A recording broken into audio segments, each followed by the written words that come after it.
সকালে নাস্তা রেডি করতেছি, পরোটা তৈরি করতেছি। আমরা বিশেষ করে রুটি খাই, কিন্তু আমার ছেলে পরোটা খায়।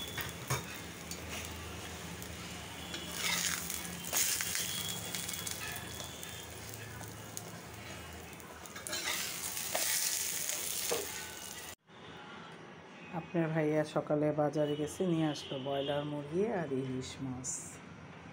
তার সাথে নিয়ে আসলো আরও অনেক কিছু আনছে, কিন্তু ওগুলো আর বললাম না, দেখালো না।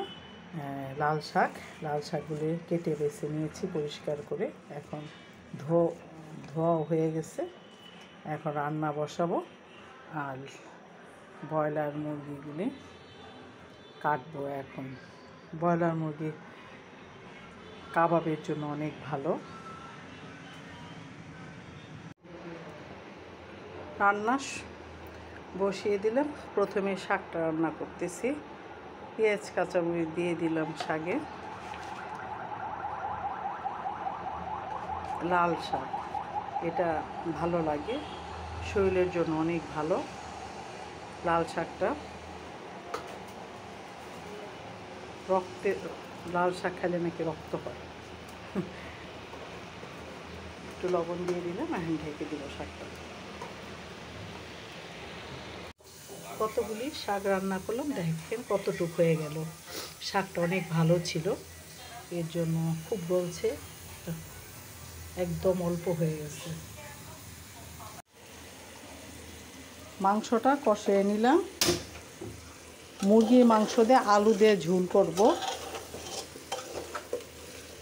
এখন একটু কষানোর পরে মাংসটা গলে গেছে। এটা লাল মুরগি, এটা খুব শক্ত, প্রেসার করে ছিটি না দিলে হয় না, তাই ছিটি দিয়ে নিয়েছি। কষানো হয়ে গেছে, এখন আলু দিয়ে দিলাম। এখন ঝোল দিয়ে দিব।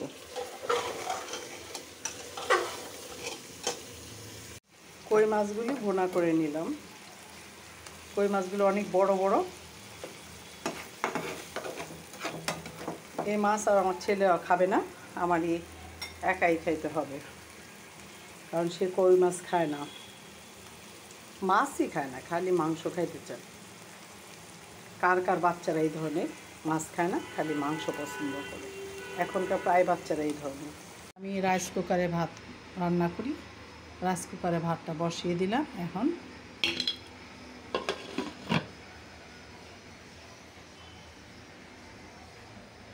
রাইস কুকারে ভাতটা ভালোই লাগে আমার কাছে, আপনাদের কাছে কেমন লাগে জানি। চাটা বানিয়ে ফেললাম, কারণ চা তো খাইতেই হবে, চা ছাড়া তো চলবে না।